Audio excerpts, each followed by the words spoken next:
Estimados hermanos y hermanas, les saludo en el nombre de nuestro Señor Jesucristo. Para mí es una alegría compartirles la palabra de Dios en este día. El día de hoy estaremos reflexionando en el pasaje de Isaías capítulo 43, versículo 1 al 7. Antes de empezar con la reflexión de esta mañana, me gustaría compartirle esta historia. Es la historia de un grupo de migrantes que compartió la BBC, quienes salieron de la ciudad de Tacna el viernes 11 de septiembre por la noche, pensando que al amanecer estarían en Arica. Eso es lo que le dijeron los coyotes, que les cobraron $150 por supuestamente guiarles, acompañarles en el viaje. Pero las cosas no salieron como imaginaban. Al amanecer los abandonaron. Supuestamente les quedaban 3 horas para llegar. Habían salido con la comida y el agua suficiente para una noche. Uno del grupo comenta de esta manera: en la tarde, cuando llegamos a la cima, lo que veíamos era puro desierto. Pensábamos que veíamos algo, una carretera, el mar, luces de casas, pero lo que veíamos era desierto y montañas por todos lados, todo desolado. Nos empezó a atacar los nervios, la desesperación, porque iba a caer la noche y nosotros ahí sin comida. Ya no teníamos una gota de agua y nos quedaba solo una lata de atún. Al caer la noche, el frío se hizo insoportable.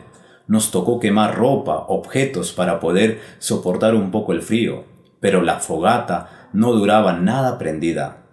Nos arropamos entre todos. Lo que más nos preocupaba eran los niños. Imagínense, llevaban toda la tarde del sábado, la madrugada y la mañana del domingo sin probar una gota de agua y sin comer nada. A pesar de casi no tenían ya fuerzas, ellos continuaron caminando.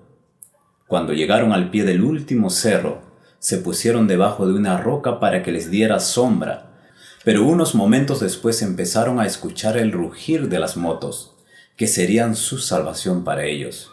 Los motoristas se habían quedado impactados a ver a los migrantes pedir desesperadamente agua y comida, con los labios partidos, la carita roja de los niños y 2 bebés. Los rescatados en aquel día fueron una veintena. Una de las personas del grupo cree que el rescate fue obra divina. Ella dice: no le diría que fue suerte, le diría un milagro de Dios. Dios nos mandó esas personas en el momento exacto y en la hora precisa. Solo un par de horas más y nosotros, a la verdad, no la contamos. La expresión Dios nos mandó esas personas en el momento exacto, en la hora precisa, nos hace pensar en la soberanía de Dios y no en la suerte. Podemos ver que Dios tiene el control de lo que pasa a nuestro alrededor. De la misma forma que un viajero necesita todos los recursos para realizar su viaje y le permita llegar a su destino final, la vida de todo creyente, si no cuenta con los recursos necesarios, su camino resultará infructuoso. El profeta Isaías, en tonos de ternura y amor, nos muestra a Dios que nos asegura a su pueblo que no debemos temer. Y la pregunta que nos podemos plantear es: ¿por qué no debemos temer? ¿Por qué Dios cuida de nosotros a pesar de nuestra incredulidad, a pesar de nuestra ingratitud, de nuestras flaquezas, a pesar de nuestras desobediencias? En el pasaje de hoy podemos encontrar algunas razones que nos motivan a no temer. Este capítulo 43 tiene una clara conexión con el precedente. En el capítulo 42 se decía que el pueblo de Israel no quería andar en los caminos de Dios. Podría ahora pensarse que Dios iba a abandonarles, pero no es así. Aunque muchos de ellos eran rebeldes, Dios continúa amando a su pueblo. Las expresiones del amor de Dios a Israel son aquí extremadamente ricas y abundantes para cada uno de nosotros. Una de las primeras razones para que el pueblo de Israel no debe temer es porque Dios es el Señor, Dios es el amo de su pueblo. Los versículos 1 nos dice: ahora así dice Jehová, creador tuyo, oh Jacob, y formador tuyo, oh Israel. No temas, porque yo te redimí. Te puse nombre, mío eres tú. Isaías, al combinar tu creador, el que te formó, yo te he redimido, te he llamado por tu nombre, y mío eres tú, en un solo versículo, lo que Isaías estaba haciendo es poner énfasis en el poder del Señor para crear. El fundamento de este interés de Dios por su pueblo, a pesar de su miserable condición pecaminoso, ellos hallarán misericordia. ¿Por qué? Porque son hechura especial de Dios. Dice el texto, Dios los creó. No solo les dio el ser, sino los formó.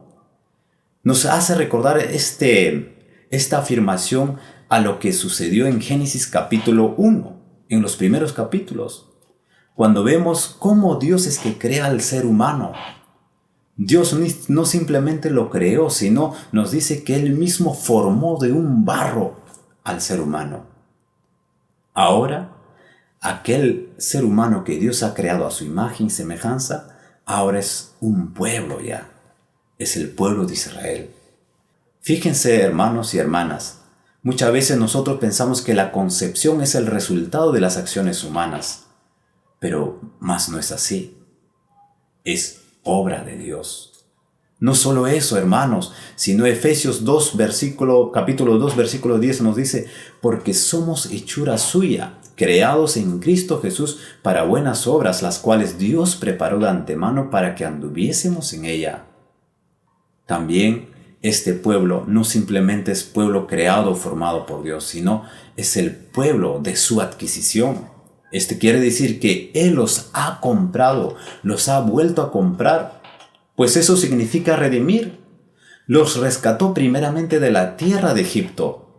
Ahora los rescatará luego de Babilonia y después hasta el fin de todas las esclavitudes que hayan llegado a padecer.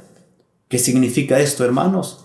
Que tanto a usted y a mí también, Dios nos ha redimido. No solamente nos ha creado, no solamente nos ha formado, sino que Dios también nos ha rescatado. Dios nos ha redimido a cada uno de nosotros. Por eso Efesios 1, versículo 7 nos dice, en quien tenemos redención por su sangre, el perdón de pecados, según las riquezas de su gracia. Pablo insiste reiteradamente en que la fuente de toda gracia es la muerte expiatoria de Jesucristo en la cruz. Dios nos ofrece perdón solo a través de la persona de nuestro Señor Jesucristo.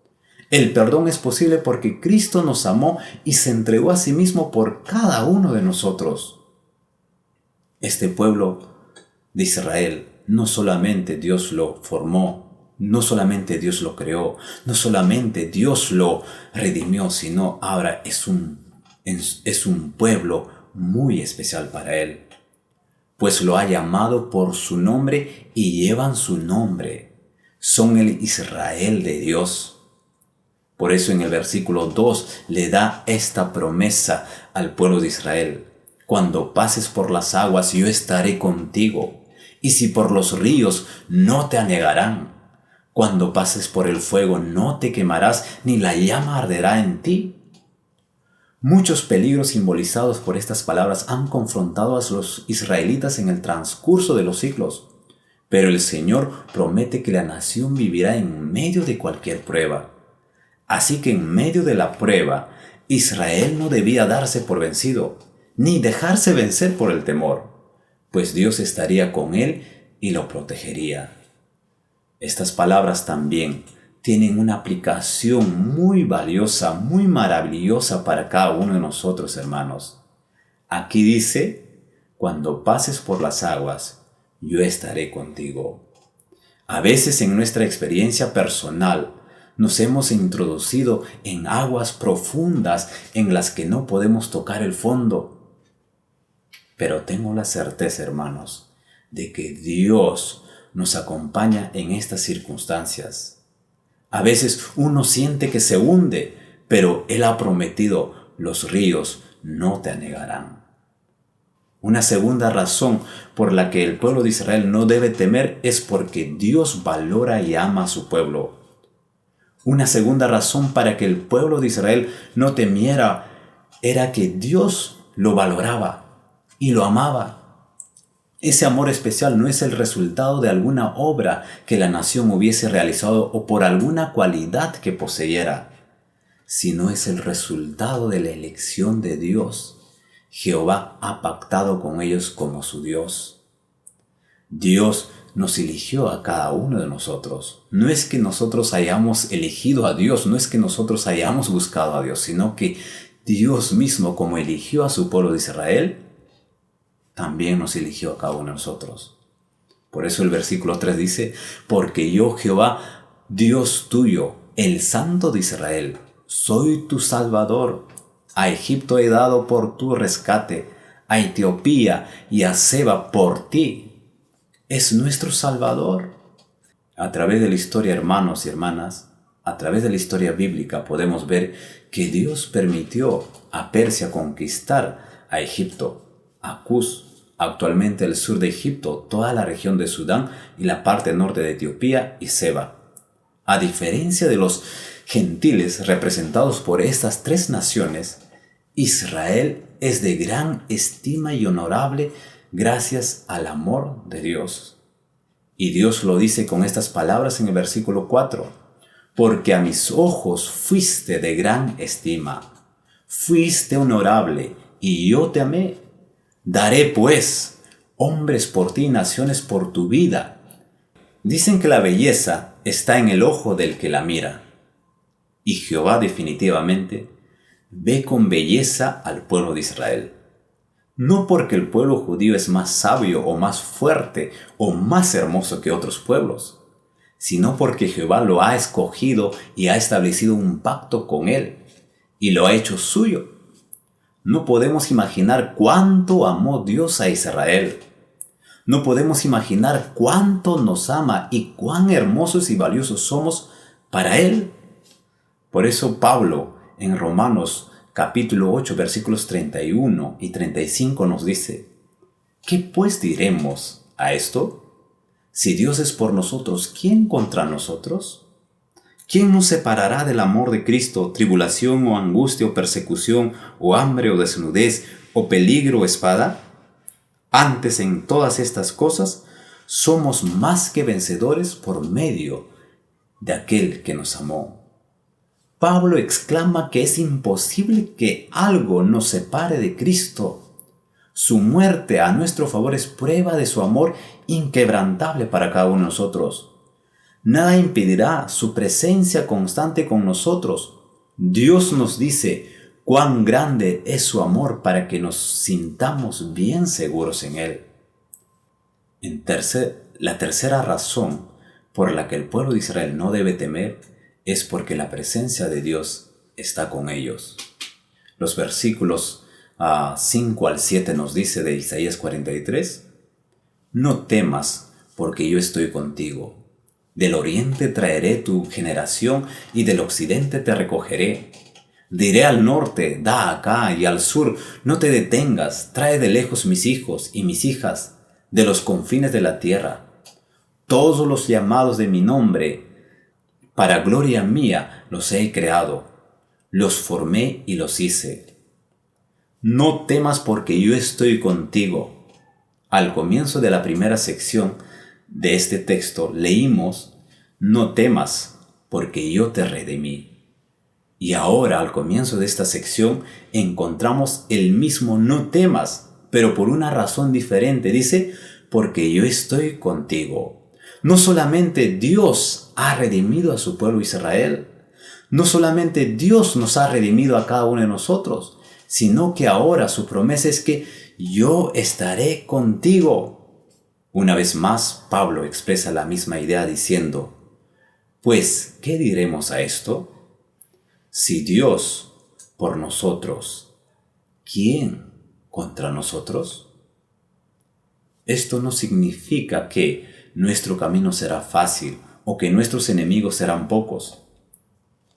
Aunque andemos en valle bajo la sombra de muerte, no debemos temer ninguno, porque Dios está con nosotros. La promesa de Dios en estos versículos para Israel es que Dios es quien juntará a su pueblo disperso por todo el mundo del oriente, del occidente, del norte y del sur, y de los confines de la tierra, ya que es la promesa de Dios hecha a su pueblo.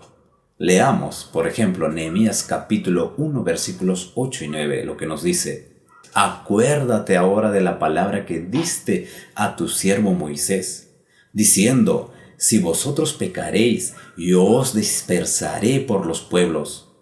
Pero si os volviereis y a mí y guardaréis mis mandamientos y los pusiereis por obra, aunque vuestra dispersión fuera hasta el extremo de los cielos, de ahí os recogeré y os traeré al lugar que escogí para hacer habitar allí mi nombre. A pesar de que el pueblo de Israel esté disperso, a pesar de que el pueblo de Israel esté desobedeciendo a Dios, esté tras otros dioses, ¿qué dice Dios? Si tú te arrepientes, yo te traeré de vuelta. Aquí aprendemos cuál es nuestro propósito en la vida. Dios nos ha creado para su gloria. Le damos gloria a Dios cuando cantamos sus alabanzas y también le damos gloria a Dios cuando vivimos según su voluntad y obedecemos sus mandamientos. Recuerda que Dios te dice: mío eres tú. Él es el Señor de tu vida. Él te creó, Él te formó, Él te redimió y te dio un nombre. Cada versículo de este pasaje nos debe reforzar más y más la fe en un Dios Padre de todos, que no hace acepción de personas, un Padre que acoge a todo aquel que escucha su palabra y la pone en práctica.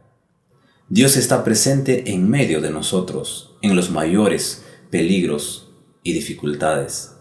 Dios nos brinda protección segura porque sus promesas está la de protegernos en momentos de dificultad. Así que, amado hermano y hermana, confía en Dios.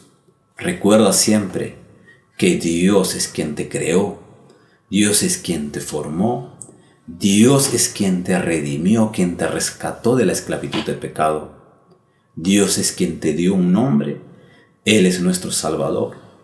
Recuerda que su misericordia es eterna. A pesar de nuestras flaquezas, a pesar de nuestras desobediencias, la misericordia de Dios es tan grande y nos invita a acercarnos día tras día hacia nuestro Dios. Así que confía en Dios, hermano. Usted es un tesoro valioso para nuestro Dios. Que Dios te bendiga.